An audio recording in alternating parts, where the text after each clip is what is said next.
Hello and welcome to Investors Hangout. This weekly interaction to help you learn and understand savings and investment issues is brought to you by Aditya Birla Sun Life Mutual Fund and Value Research.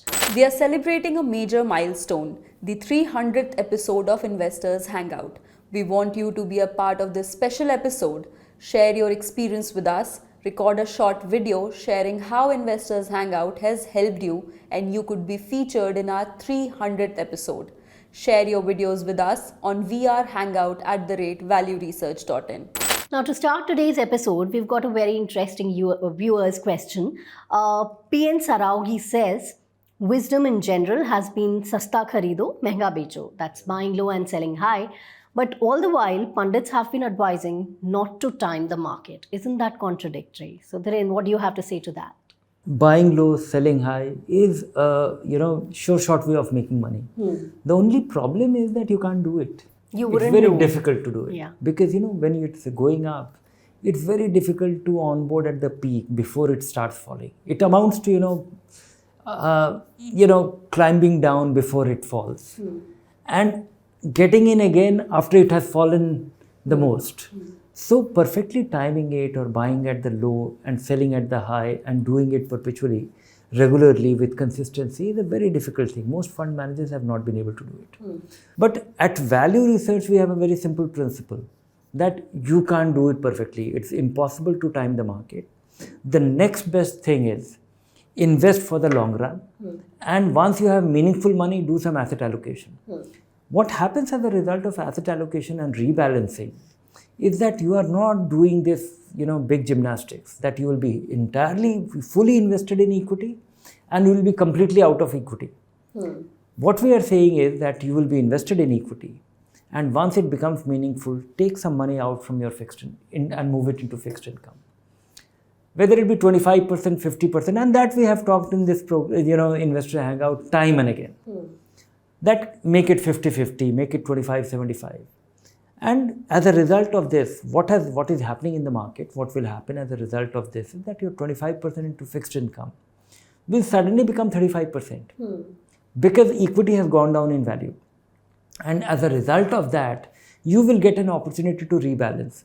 So effectively, having an asset allocation and doing a periodic rebalancing means that you will be buying low and you will be selling high.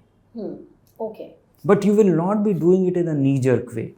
You will not be moving from 0 to 100 and 100 to 0. You will be moving from 35 to 50 and 50 to 65, those kind of movements. So you will be doing it in a very sensible way. And this asset allocation and rebalancing is based on the basic premise that, don't have a balanced approach to things. All right, with this answer of yours, you've laid a foundation for the episode that will follow now. So when we talk about investing, many of us have broad goals like growing our wealth. Some of us also have very specific targets like, investing for a child's education or for our retirement. But how crucial is it to align our investment with these goals? And why do so many investors end up picking the wrong investment vehicles for this objective? This is very important. This is very important at the outset when you are, when you are getting started. Simply because, investing is so much about managing your mind. And when you are investing with a goal, you have a very clear orientation. If you are investing for a short-term goal, you should be choosing an appropriate vehicle. If you are investing for a long-term goal, because even retirement or child's education could be long-term. Retirement or child's education could be a medium term. You might retire in next 5 years and your child might be getting into college after 6 months. So anything could be short term, anything could be long term. But once you decide, so choosing the right vehicle is entirely a function of time. And then comes how crucial is that goal. Because whether it is a negotiable one, whether it is a non-negotiable, assuming that you plan to go on a holiday, and there is a little bit of swing in the market and it is postponed by another 6 months or a year or so. So what will happen? You will have regret. But it is not really going to, turn your life upside down. When it comes to retirement, you will retire, and from that day you will have to depend. And if you are going to depend on your investment for regular income, you better be very careful about it.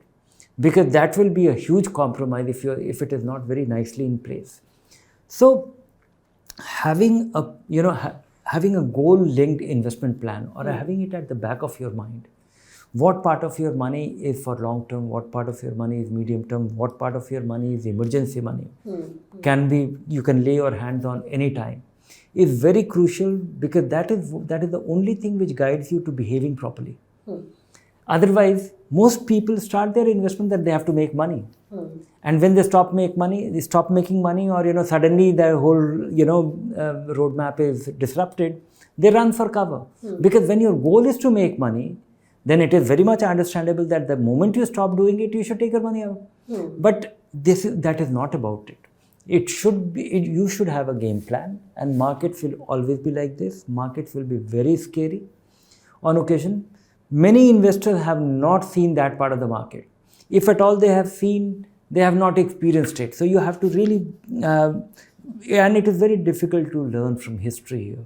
You have to really see the decline and the fall and experience it yourself to really be able to withstand it. Right. Now you mentioned, aligning our investment with our goals, short term, medium term, long term. What really is long term? It is very subjective. For someone, long term can be 1 year. For someone else, it can be a decade. So what exactly is long term? What do you mean there? Oh, yeah, there are different definitions. For a day trader, holding your investment for 7 days could be long term. Or taking a delivery could be a long term. Or, for somebody who is thinking in weeks and months, for him 6 months could be long term. Even the government defines as long term capital gains as 1 year. Some other assets, it says 2 years. So 1 year, 2 years is, but I will look at, if I have to think in terms of what is long term for an investor who invests in equity. And that is my modified definition of long term.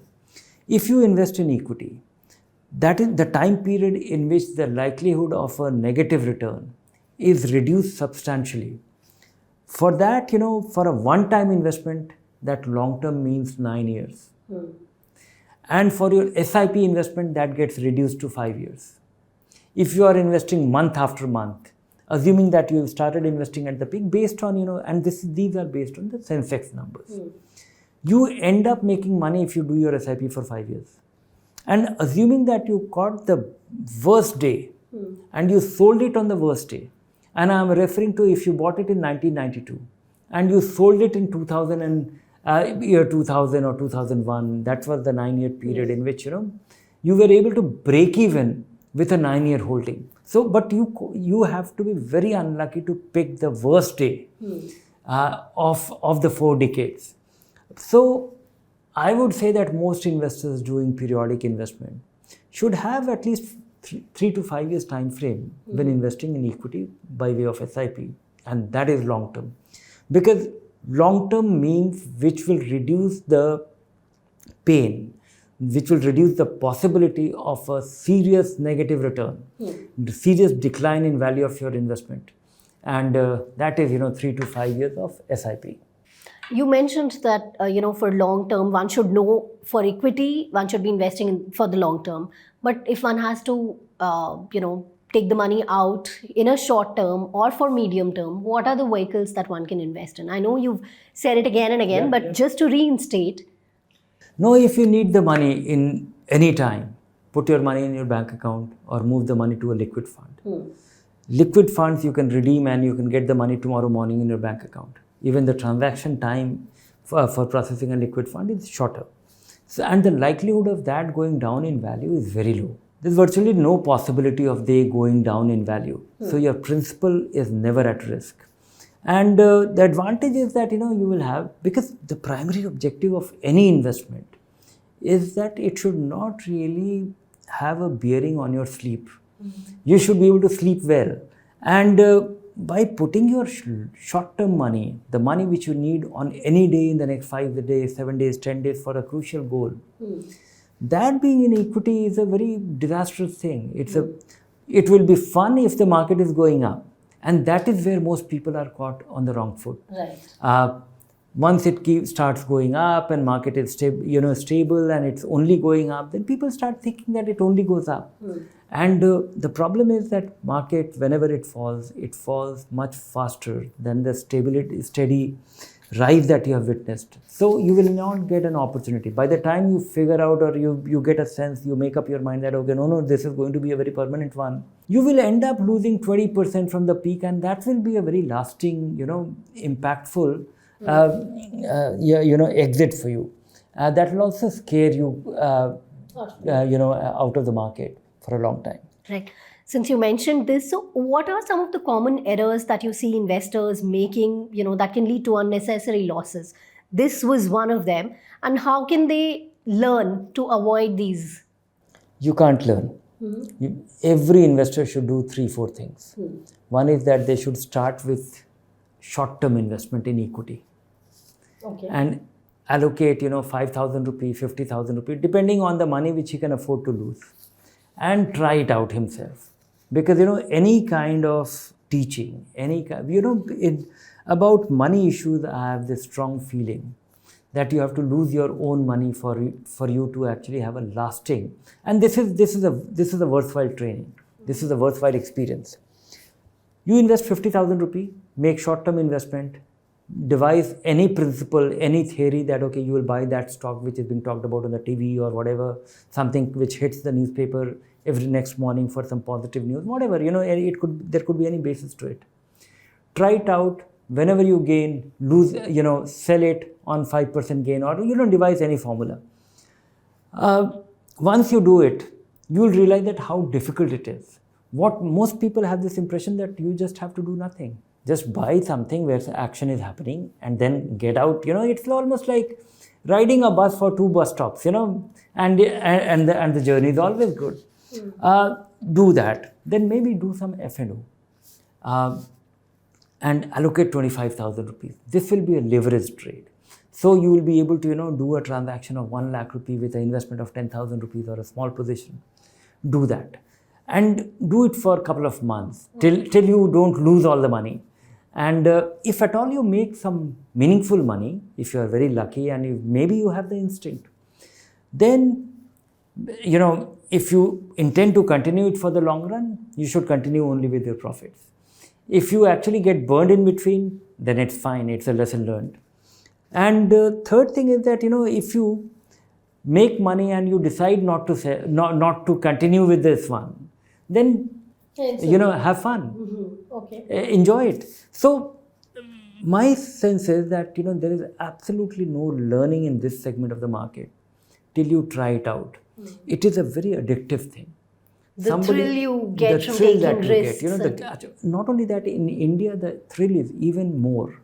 This is almost like speculation. It's almost like gambling. And all other forms of gambling in this country is delegitimized, is illegal. You will actually be doing a crime if you're doing anything else. But here, this is not a crime. This is a legitimate. In fact, it gets the facade of doing something scientific. It's an intellectual endeavor. So in that sense, somebody must do it and be part of the statistics which SEBI says that 93% of the people lose money, and you be part of it. And the reward that you get as a result of it is, long-term orientation, belief in equity, having a methodical approach. And the first step is to actually unlearn and have it clear in your mind that what it is not which everyone perceives it to be. Well, that's all we have for you in today's episode. Hope this discussion helps you navigate your financial journey a little more confidently without making these mistakes. Keep watching this space for more information. If you like the show, do subscribe to our YouTube channel. Take care. Bye for now.